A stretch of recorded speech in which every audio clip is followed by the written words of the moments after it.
The film opens with text explaining that Barrow, Alaska, is the northernmost town in the U.S., isolated by miles of wilderness and cut off every winter for 30 days of total darkness. A stranger in a heavy fur hood appears in the desolate, snowy landscape, staring at a large, dark ship stuck in the distant ice before he begins a long walk across the snow. On the last day of sun, Sheriff Eben and his deputy, Billy, find a smoldering hole in the snow filled with a pile of burnt cell phone. After a moment, the two men stand together, silhouetted against the final sunset over the frozen sea. As the last light fades, the town's sled dogs suddenly begin to bark and howl frantically. A series of quick flashes shows a chain snapping and a knife, followed by the sight of a bloody, severed dog head in the snow. Later, Eben pulls up to a man named Bo, whose large plow truck is leaking fluid onto the ground. Just as Eben prepares to write him a ticket, he receives a panicked call on his radio about an attack on the dog kennel. Stella, an Alaska fire marshal, finishes her inspection work and talks with a local man who hopes she and Eben will get back together. She dismisses this,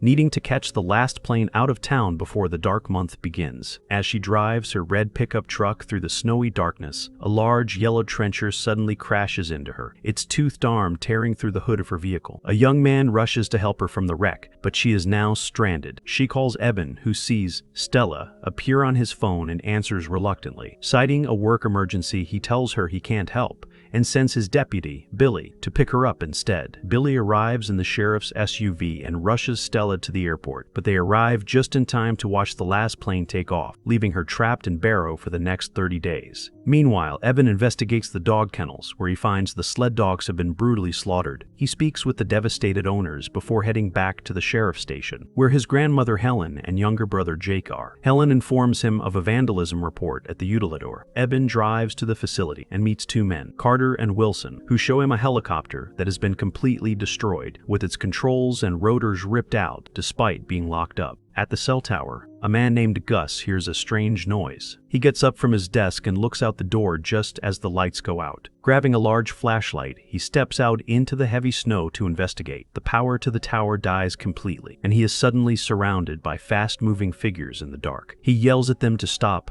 but they swarm him, pull him to the ground, and kill him. Meanwhile, in a diner, a strange man with long, greasy hair demands alcohol, but the waitress tells him it's illegal during the dark month. He then asks for a bowl of raw hamburger, and when she refuses, he slams his hand on the counter. Eben and Stella arrive, and Eben tells the man to leave the waitress alone. The man gets aggressive, but Stella pulls out her gun. Eben then slams the man onto the counter and puts him in handcuffs. Elsewhere, 3 pipeline workers are walking in the snow when one is suddenly dragged into the darkness. A moment later, his severed head is thrown back at his friends. One of them runs away in panic, while the others stand screaming in terror before being attacked. Inside the station, Eben questions the stranger, who lies on his cell bunk and simply tells him to wait. Suddenly, Helen announces that the computer is down. Eben picks up the phone, but finds the line is dead. The lights flicker and then go out, plunging the entire town into darkness. The stranger gets to his feet and calmly says, "They're coming." Eben decides to go to the cell tower, leaving Stella behind with a gun. When he arrives, he finds a bloody trail in the snow. He follows it with his flashlight until he looks up and discovers Gus's severed head impaled on top of a pole. Horrified, Eben rushes back into town in his truck, using his radio to warn everyone to lock their doors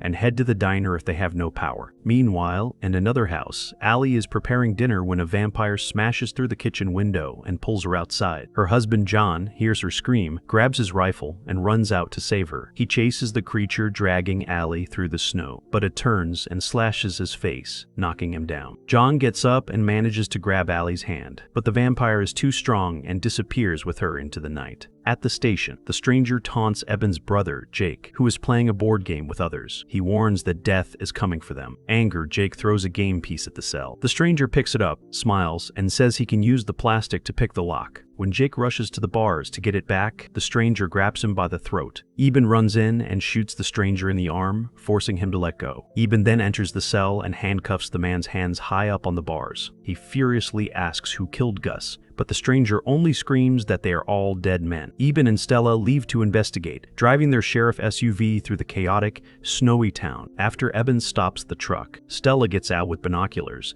and hears a piercing scream in the distance, telling Eben to get back in the car. As they speed away, a vampire leaps onto the roof, tearing at the metal. metal. Eben fires his handgun up through the ceiling until Stella slams on the brakes, throwing the creature off. Suddenly, they hear Helen screaming for help over the radio before it cuts to static. They race back to the station to find the office destroyed and splattered with blood. Jake and Helen are gone. The stranger, still hanging in his cell, tells them the vampires didn't take him and begs Eben to kill him. As Eben raises his gun, Stella looks at him and shakes her head, stopping him. The vampire leader, Marlowe, gathers his followers in the snowy streets. He instructs them to sever the heads of their victims to stop them from turning. Looking up at the sky, he says they should have come to this dark town years ago. Meanwhile, a group of terrified survivors has gathered in the local diner. Eben and Stella burst in, and Eben is relieved to find his younger brother, Jake, safe. They share a tight hug, and Eben sadly confirms that Helen is gone. The survivors argue about what to do next. Carter suggests a building on the edge of town, but Eben knows it's too far. A woman then remembers a neighbor's house that was boarded up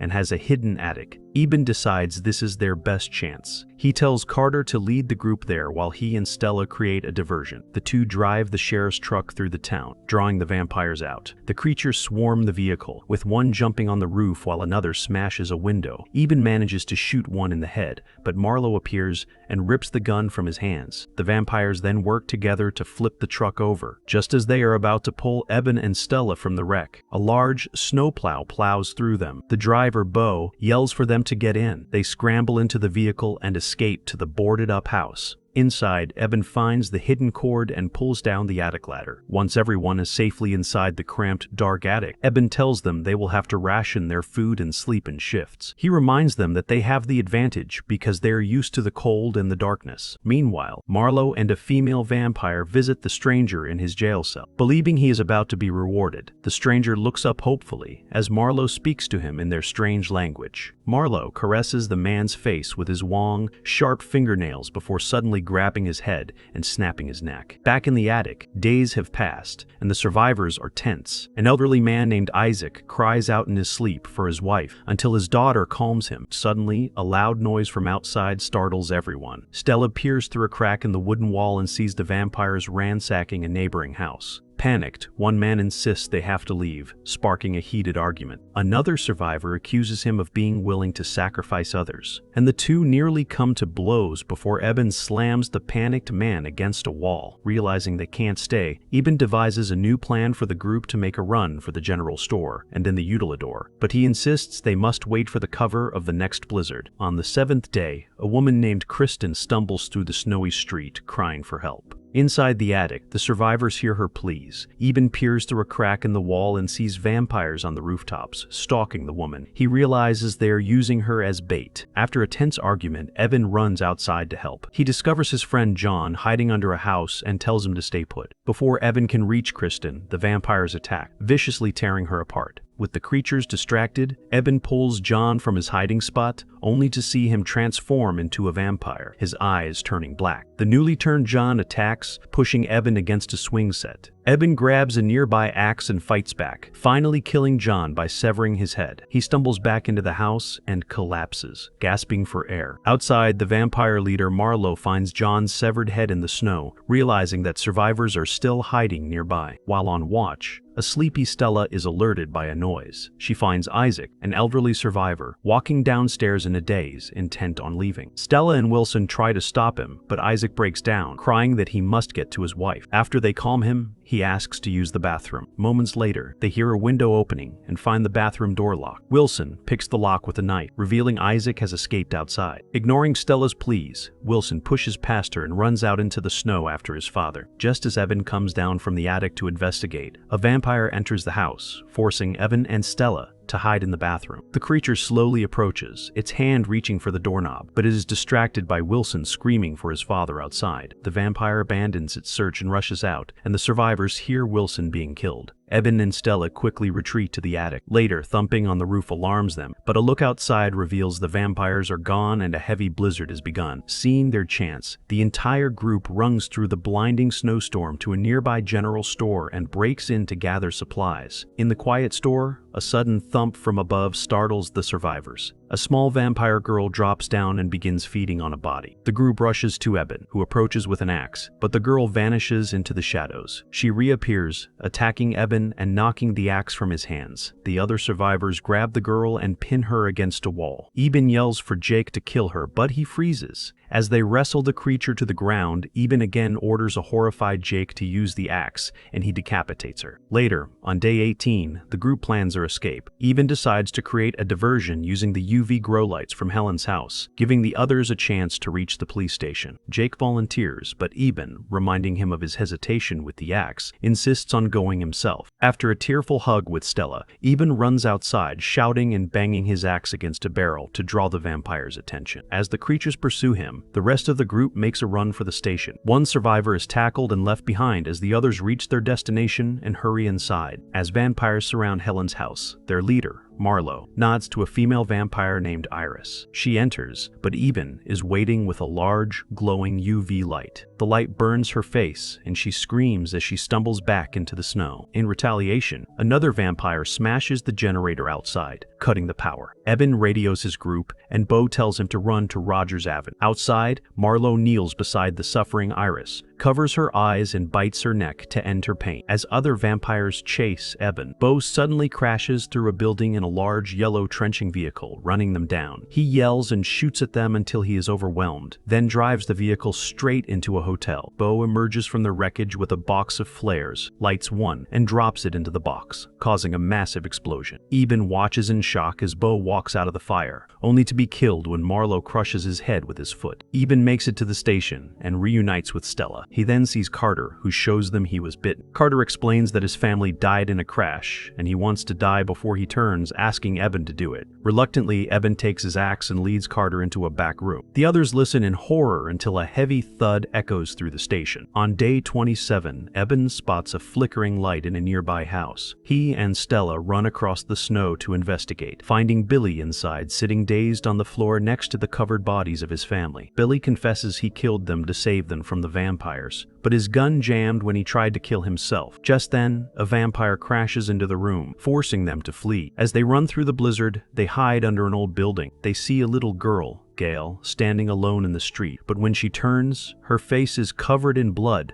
revealing she is now a vampire. Another vampire appears and grabs the girl, confirming it was a trap. Eben creates a diversion, but Billy panics and runs off alone, drawing a vampire after him. Eben makes it to the Utilidor, where he finds the other survivors, but he is horrified to realize Stella never arrived. The vampire leader, Marlowe, gathers his followers and speaks to them in their guttural language, reminding them that no humans can be left alive to tell their story. Inside the Utilidor, Billy is ambushed by a vampire, and the survivors hear his screams. When they arrive, a brutal fight begins. The vampire easily overpowers them. Billy tackles the creature from behind, pushing it into the blades. The vampire is destroyed, but Billy's arms are caught and mangled by the machine. The group pulls him free, but they watch in horror as he begins to turn. With tears in his eyes, Eben picks up an axe and kills his brother before he can transform. Later, on the final day of darkness, Eben makes contact with Stella on a walkie-talkie. She and a young girl named Gail are hiding under a wrecked truck nearby, surrounded by vampires. Eben tells her to stay put until sunrise, promising they'll see it together. However, the vampires have set the town's leaking oil pipelines on fire, creating a wall of flames that traps Stella and Gail. Realizing he can't win as a human, Eben makes a desperate choice. He takes a syringe, draws blood from his dead brother's body, and injects it into his own arm, crying out in pain as the transformation begins. As Eben injects himself with the blood, he screams in pain. His body convulses on the floor. When the others talk about stopping him, Jake tearfully yells at them to shut up and stands over his brother protectively. Eben embraces Jake one last time and tells him to take care of Stella. Now a hybrid, Eben walks outside into the snowy, burning town to confront the vampires. He challenges Marlowe to a fight, and the vampire leader accepts. As they fight, Marlowe easily throws Eben around, but the commotion allows Stella and the little girl to escape from under the burning truck. Just as Marlowe is about to kill him, Eben's transformation completes and his eyes turn black. With newfound strength, Eben punches straight through Marlowe's head, killing him instantly. The remaining vampires are stunned and quickly flee. As dawn approaches, Eben reunites with Stella. They sit together on the snow, watching the sun rise over the icy water. They share a final, desperate kiss before before the sunlight hits Eben, causing his body to burn and turn to ash in Stella's arms. Thanks for watching.